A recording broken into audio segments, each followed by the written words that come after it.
possibly a problem is that there are too many people in the system, and that contributes to the efficiency. We spend a lot of money taking care of many in the system whose contributions are negligible. Are you by this point saying, well, the public service is overpopulated? That will be my argument, yes. You know, because you can look at the public purse. And the information that we get from various sectors, various economic sectors, both local, which is our government and the various agencies of government that produce these statistics, and the international markets that look at us. And nobody is disputing the fact that we have a seemingly overburdened public sector.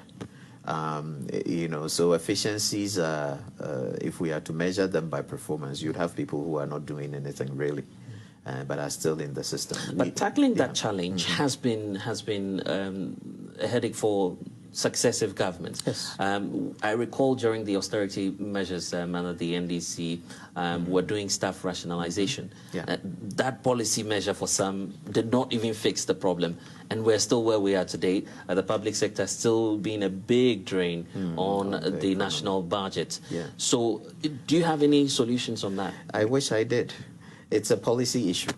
Right? So the powers that be should make a conscious effort to look at how we can make the sector, or them, because they are employed in the system. Right? Those things have to be reviewed. And I know, for instance, that the Office of Civil Service has initiated this process of improving the assessment of performance, and it's having some effect. You know, there are some lessons we can pick up from there to see how we can improve the performance output that we get from the public sector. So some of these decisions are, you know, clearly political decisions to be made, and the boldness required to them. We have a 4-year political cycle or election cycle in this country.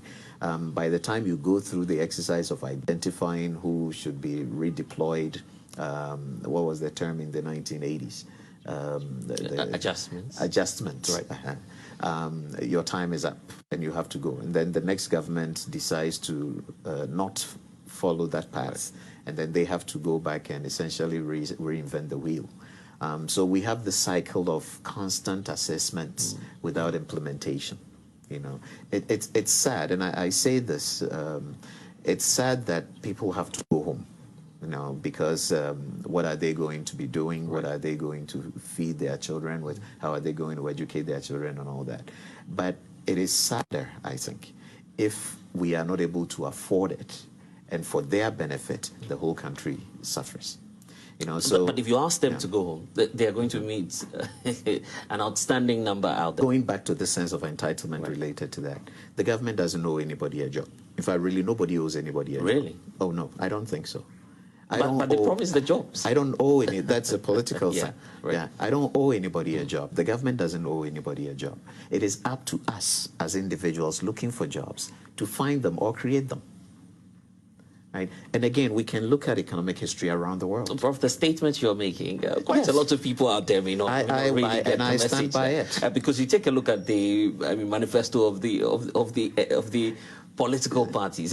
That's the biggest selling factor for them. Well, they go all out and say, we'll give you the jobs when we come into power. I agree, but that's what I'm saying. And this is not just unique to one political party. All of them do this. Yeah, but that's what I'm saying. That's a political decision. I'm not so would you ask the political class to tone down on how they raise the hopes of the youth? That's politics. Right.